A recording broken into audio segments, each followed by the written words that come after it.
우리 삶에는 때로 길이 보이지 않는 순간이 찾아옵니다.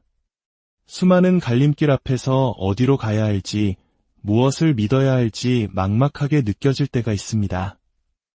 오늘 우리는 바로 그러한 인생의 갈림길에서 한 줄기 빛과 같은 만남을 경험한 사람들의 이야기에 귀 기울여 보고자 합니다. 지금으로부터 약 2000년 전 갈릴리의 평범한 어부들이었던 이들의 삶을 송두리째 바꾼 첫 만남의 기록, 요한복음 한 장의 이야기 속으로 함께 들어가 보겠습니다. 본격적인 이야기에 앞서 잠시 여러분의 마음을 구하고자 합니다. 만약 오늘 이 이야기가 여러분의 마음에 작은 울림을 준다면 구독과 좋아요를 통해 이 은혜의 여정에 동참해 주시고 소중한 사람들에게 이 영상을 공유하여 하나님의 축복을 함께 나누어 주시길 바랍니다. 여러분의 작은 실천이 누군가에게는 새로운 길을 여는 빛이 될 수 있습니다. 이 채널을 통해 여러분의 삶에 늘 평안과 은총이 가득하기를 기도합니다. 이제 하나님의 말씀에 귀를 기울이겠습니다. 요한복음 한 장 35절에서 51절까지의 말씀입니다. 이튿날 요한이 자기 제자 중 두 사람과 함께 섰다가 예수께서 거니심을 보고 말하되 보라, 하나님의 어린 양이로다. 두 제자가 그의 말을 듣고 예수를 따르거늘 예수께서 돌이켜 그 따르는 것을 보시고 물어 이르시되 무엇을 구하느냐? 이르되 랍비여 어디 계시오니이까? 하니 예수께서 이르시되 와서 보라. 그러므로 그들이 가서 계신 데를 보고 그날 함께 거하니 때가 10시쯤 되었더라. 요한의 말을 듣고 예수를 따르는 두 사람 중에 하나는 시몬 베드로의 형제 안드레라. 그가 먼저 자기의 형제 시몬을 찾아 말하되 우리가 메시아를 만났다 하고 데리고 예수께로 오니 예수께서 보시고 이르시되 내가 요한의 아들 시몬이니 장차 게바라 하리라 하시니라. 이튿날 예수께서 갈릴리로 나가려 하시다가 빌립을 만나 이르시되 나를 따르라 하시니 빌립은 안드레와 베드로와 한 동네 벳세다 사람이라. 빌립이 나다나엘을 찾아 이르되 모세가 율법에 기록하였고 여러 선지자가 기록한 그 일을 우리가 만났으니 요셉의 아들 나사렛 예수니라. 나다나엘이 이르되 나사렛에서 무슨 선한 것이 날 수 있느냐? 빌립이 이르되 와서 보라 하니라. 예수께서 나다나엘이 자기에게 오는 것을 보시고 그를 가리켜 이르시되 보라, 이는 참으로 이스라엘 사람이라. 그 속에 간사한 것이 없도다.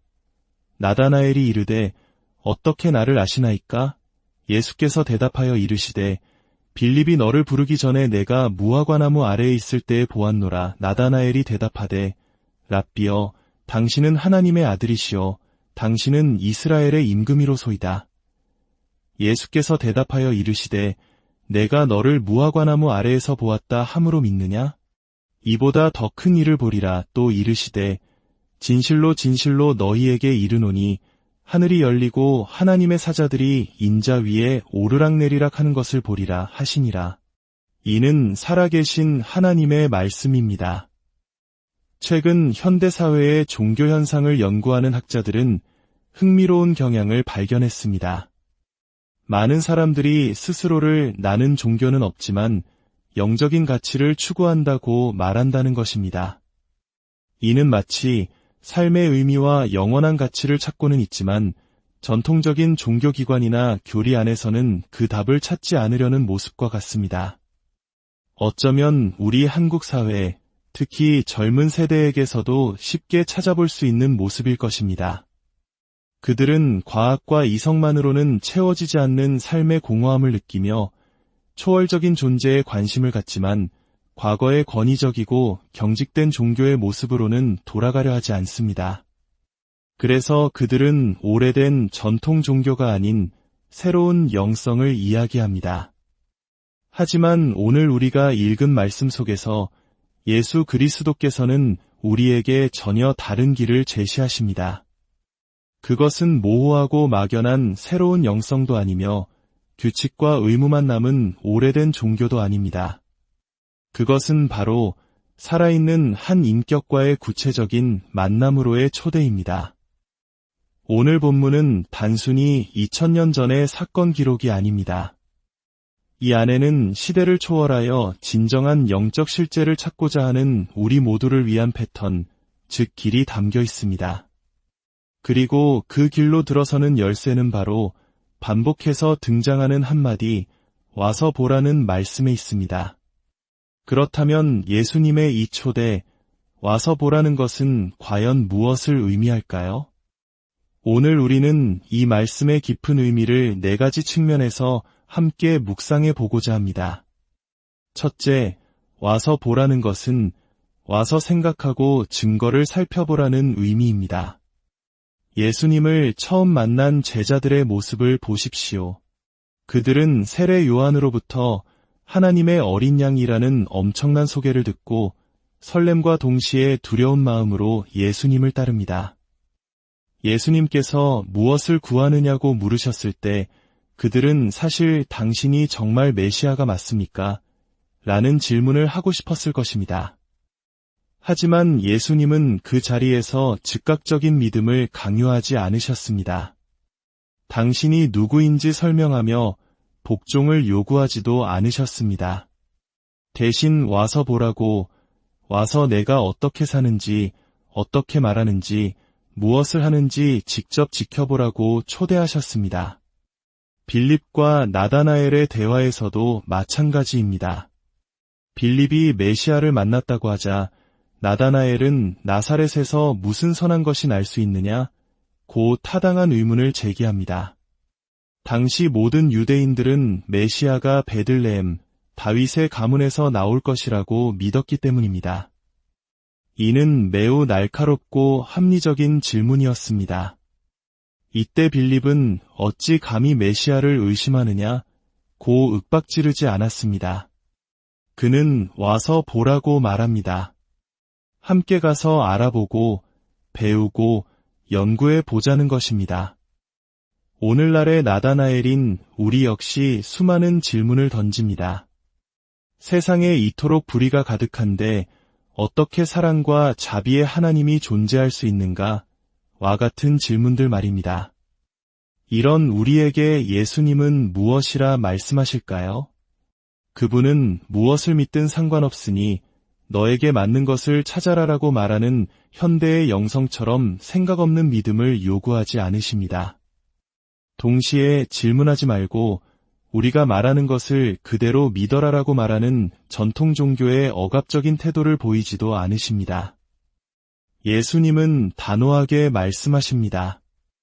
와서 생각하라. 그렇다면 2000년이 지난 지금 우리는 어떻게 예수님께 가서 그분을 보고 그 증거를 살필 수 있을까요? 복음서의 저자들은 바로 우리와 같은 사람들을 위해 이 글을 남겼습니다.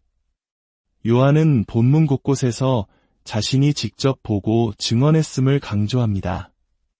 이는 내적인 경험이나 막연한 인상에 대한 이야기가 아닙니다.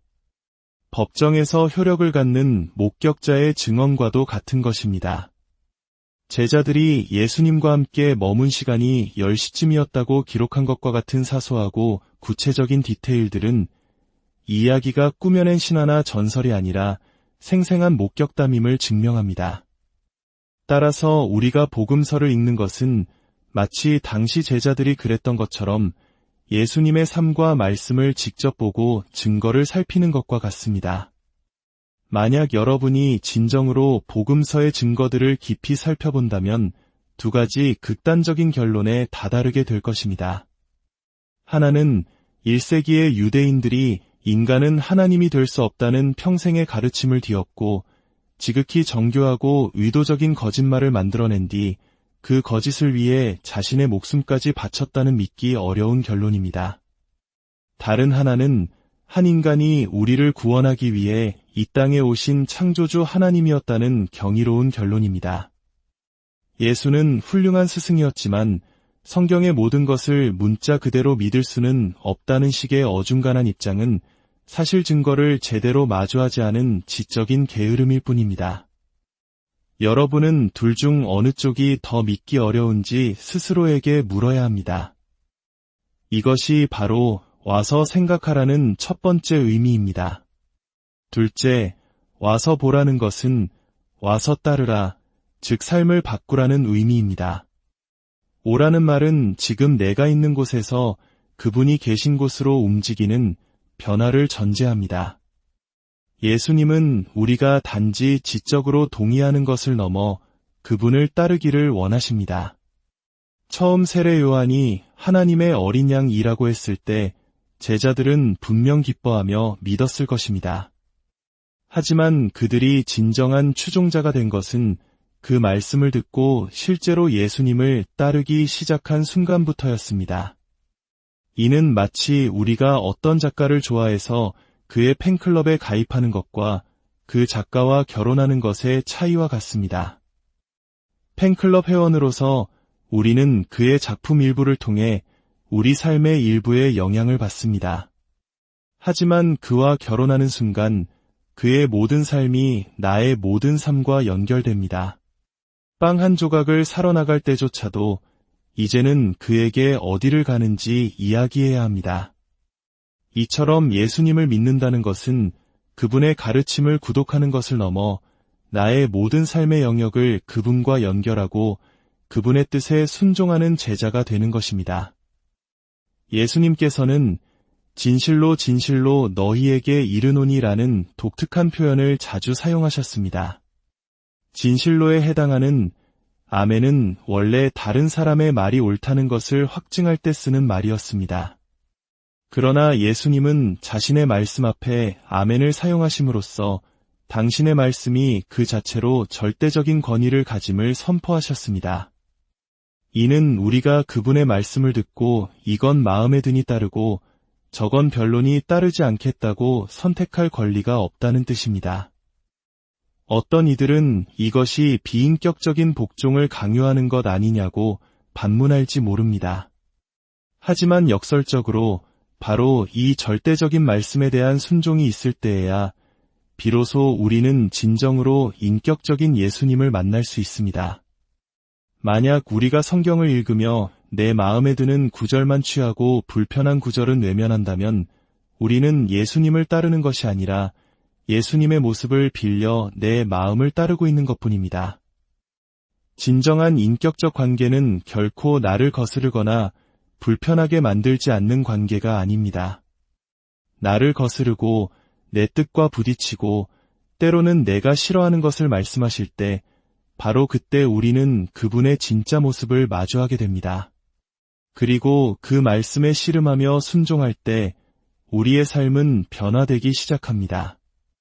이것이 와서 따르라는 두 번째 의미입니다. 셋째, 와서 보라는 것은 친구들과 함께 이 과정을 겪으라는 의미입니다. 오늘 본문은 놀랍게도 모든 만남이 관계를 통해 이루어지는 것을 보여줍니다. 세례 요한이 안드레가 그의 형제 베드로를, 빌립이 친구 나다나엘을 예수님께로 인도합니다. 빌립이 나다나엘에게 와서 보라고 했을 때 그 말의 숨은 뜻은 함께 가보자, 같이 이 문제를 풀어보자는 것이었습니다. 이것은 우리에게 매우 중요한 점을 시사합니다. 신앙은 결코 혼자만의 여정이 아닙니다. 물론 예외는 있겠지만 대부분의 경우 우리는 친구를 통해 예수님을 만나고 친구들과의 나눔을 통해 믿음이 자라납니다. 기독교가 스스로를 구원하는 철학이었다면 이대한 스승 한 명으로 충분했을지 모릅니다. 하지만 기독교는 인격적인 만남이기에 성경은 계속해서 친구를 통해 그 만남이 이루어짐을 보여줍니다. 만약 여러분이 이 말씀을 들으며 마음속에 설명할 수 없는 기쁨을 느끼지만 이것을 어떻게 삶에 적용해야 할지 막막하다면 영적인 친구들을 찾아야 합니다. 나보다 영적으로 조금 앞서가는 친구, 나와 함께 걷는 친구, 그리고 내가 이끌어줄 수 있는 친구가 있을 때 우리는 비로소 제대로 와서 볼 수 있습니다. 그리고 이미 믿음의 여정을 걷고 있는 분들이라면 인내심과 용기, 그리고 자신감 있는 겸손함으로 주변 사람들에게 와서 보라고 초대하는 빌립과 같은 친구가 되어 주어야 합니다. 상대방의 날카로운 질문에 당장 답을 알지 못하더라도 나도 잘 모르지만 함께 알아가 보자고 말할 수 있는 용기가 필요합니다. 이것이 친구와 함께 와서 보라는 세 번째 의미입니다. 마지막으로 와서 보라는 것은 와서 경이로움을 경험하라는 의미입니다. 예수님께서는 왜 단순히 당신이 누구인지 설명하지 않으시고 와서 보라고 하셨을까요? 그것은 당신이 주실 선물이 우리의 상상과 이해의 범주를 훨씬 뛰어넘는 것이기 때문입니다.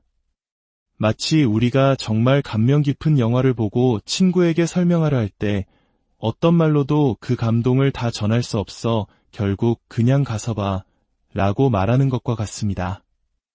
예수님은 나다나엘에게 이보다 더 큰 일을 보리라고 약속하시며 우리가 마주하게 될 두 가지 경이로운 모험을 암시하십니다. 첫 번째는 개인적 변화라는 경이로운 모험입니다. 누군가가 나를 정말 깊이 이해해 준다고 느꼈던 순간을 기억하십니까? 나 자신조차 수수께끼였던 내면을 꿰뚫어보고 그럼에도 불구하고 나를 가치 있게 여겨주는 사람을 만났을 때의 그 벅찬 감동을 말입니다. 나다나엘은 바로 그 경험을 했습니다. 예수님은 그의 성품을 정확히 꿰뚫어 보셨을 뿐 아니라 그가 무화과나무 아래에서 무엇을 했는지 그 내밀한 순간까지도 알고 계셨습니다. 나를 완벽하게 아시는 분, 동시에 나를 하늘 끝까지 칭찬하시고 사랑하시는 분.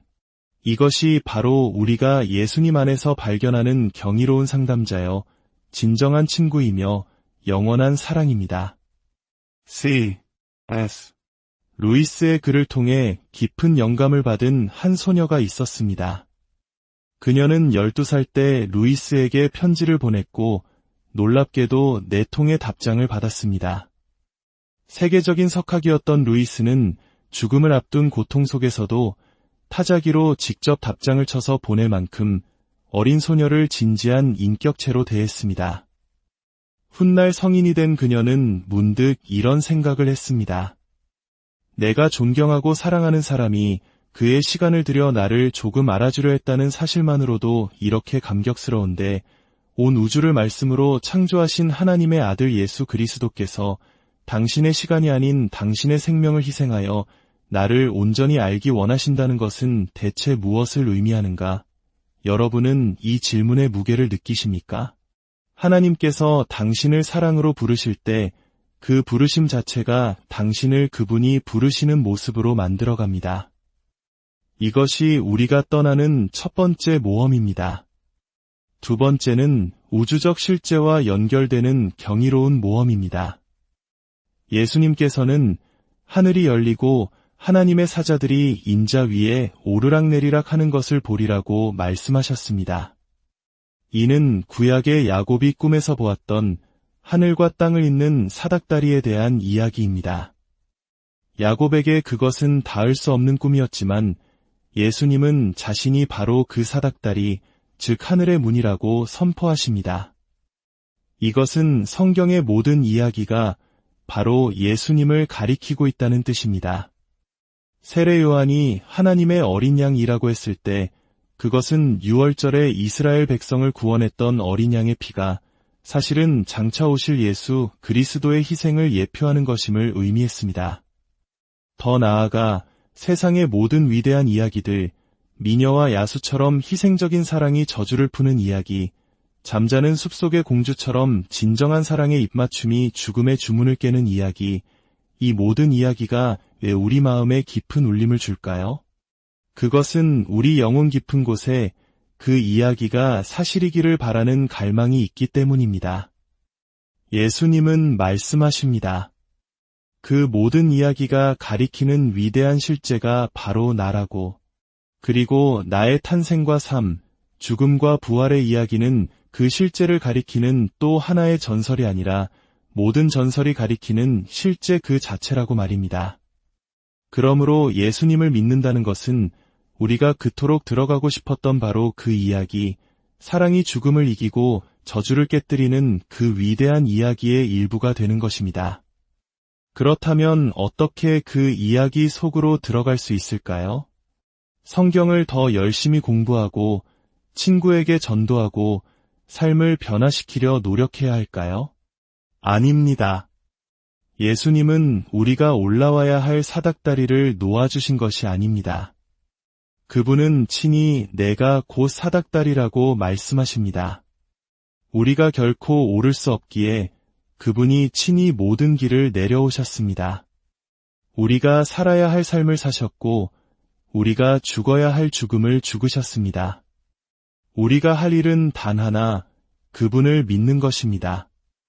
와서 보라, 이 초대는 생각으로 시작하여 순종으로 이어지고 공동체 안에서 깊어지며 마침내 상상을 초월하는 경이로움으로 우리를 이끕니다. 그리고 이 모든 여정의 시작과 끝은 우리를 위해 친히 길이요 진리요 생명이 되어주신 예수 그리스도의 놀라운 은혜 안에 있습니다. 이제 함께 기도하겠습니다. 사랑과 은혜의 하나님 아버지, 오늘 말씀을 통해 저희를 와서 보라고 초대해 주시니 감사합니다. 저희의 닫힌 생각과 굳은 마음을 열어주시고 주님의 증거들을 겸손히 살피는 지혜를 허락하여 주시옵소서. 그저 머리로만 아는 신앙에 머무는 것이 아니라 삶의 모든 자리에서 주님을 따르는 제자가 되게 하여 주시옵소서. 저희가 믿음의 여정을 혼자 걷지 않게 하시고 서로를 격려하며 함께 성장하는 믿음의 동역자들을 허락하여 주시옵소서. 무엇보다 저희를 온전히 아시고 생명을 다해 사랑하시는 주님의 그 놀라운 사랑 안에서 날마다 변화되고 우주적인 실제와 연결되는 경이로운 삶을 살게 하여 주시옵소서. 친히 사닥다리가 되어주신 우리 주 예수 그리스도의 이름으로 기도